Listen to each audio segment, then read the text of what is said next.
सोचिए, समुद्र की गहराइयों में एक सदी पुराने जहाज के मलबे को देखने का रोमांच 5 लोगों के लिए एक भयानक त्रासदी में बदल गया।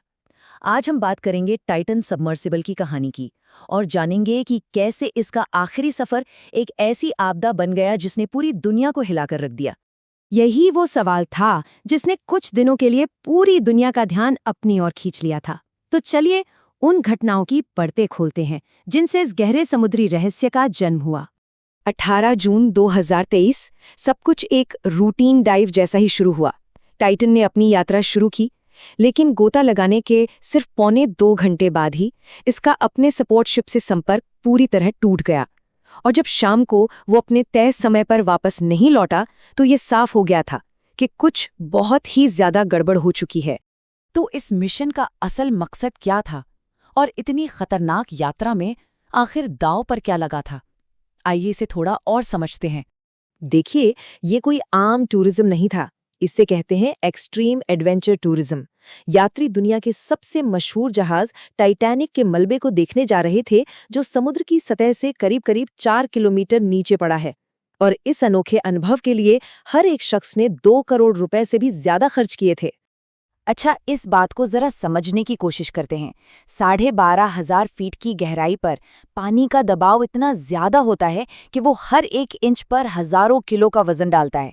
मतलब ये एक ऐसा माहौल है जहां पर एक छोटी सी मामूली सी भी गलती जानलेवा साबित हो सकती है। और जैसे ही टाइटन के लापता होने की खबर फैली, दुनिया भर की एजेंसियां उसे खोजने के लिए एक बहुत बड़े अंतर्राष्ट्रीय मिशन पर निकल पड़ी। ये सचमुच में समय के खिलाफ एक दौड़ थी। सबसे बड़ी और सबसे जरूरी चुनौती ये थी कि सबमर्सिबल में सिर्फ 96 घंटे यानी कि बस 4 दिनों की ही ऑक्सीजन बची थी। रेस्क्यू टीमों के लिए वक्त तेजी से खत्म हो रहा था और सच पूछे तो हर एक मिनट की कीमत थी।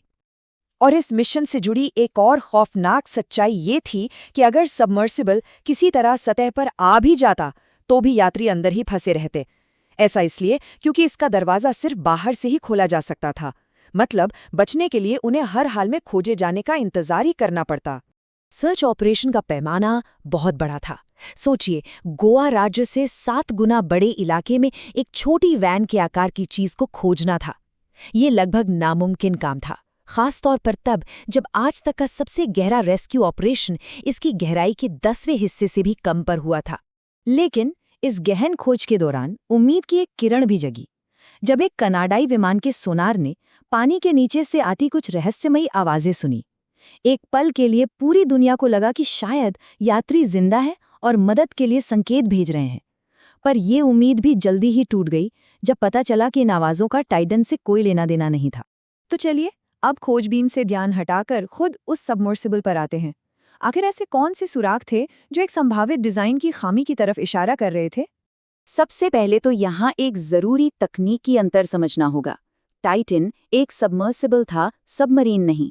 इसका सीधा सा मतलब यह है कि ये अपने दम पर काम नहीं कर सकता था। इसे पानी में उतारने और वापस लाने के लिए हमेशा एक सपोर्ट शिप की जरूरत पड़ती थी। टाइटन का जो डिजाइन था वो सिर्फ अलग नहीं था, बल्कि खतरनाक रूप से एक्सपेरिमेंटल भी था। इसका ढांचा कार्बन फाइबर से बना था, एक ऐसी सामग्री जिसे इतनी गहराई के दबाव के लिए कभी परखा ही नहीं गया था। और मजे की बात सुनिए, इसे चलाने के लिए एक वीडियो गेम कंट्रोलर का इस्तेमाल किया जा रहा था। ये सारी बातें मिलकर एक बहुत ही जोखिम भरी तस्वीर बना रही थी।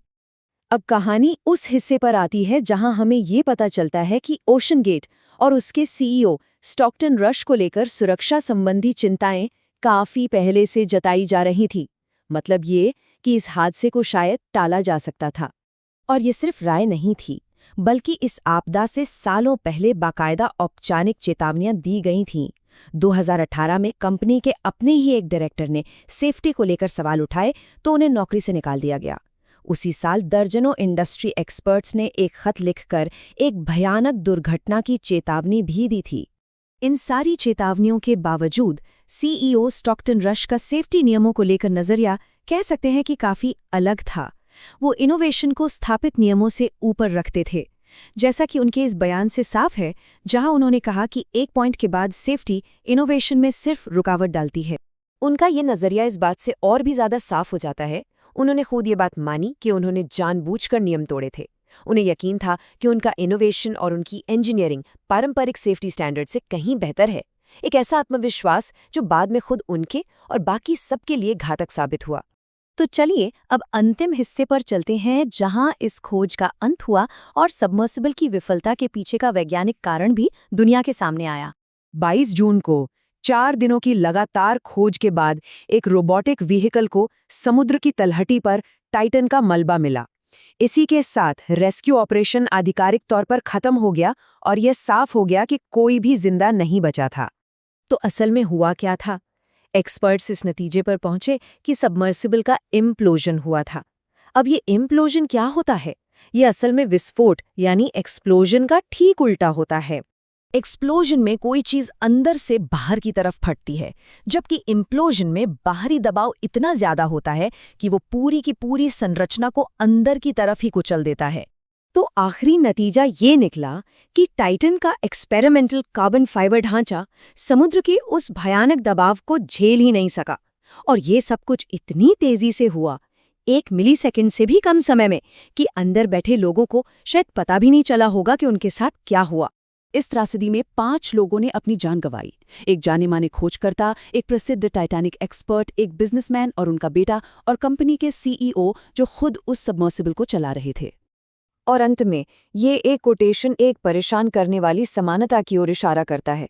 जिस तरह एक जमाने में न डूबने वाले टाइटैनिक के पीछे एक तरह का अहंकार था, शायद वही नियम तोड़ने वाला आत्मविश्वास, वही चेतावनियों को नजरअंदाज करने वाला रवैया टाइटन की किस्मत का भी कारण बना, जो उसी ऐतिहासिक जहाज को देखने निकला था।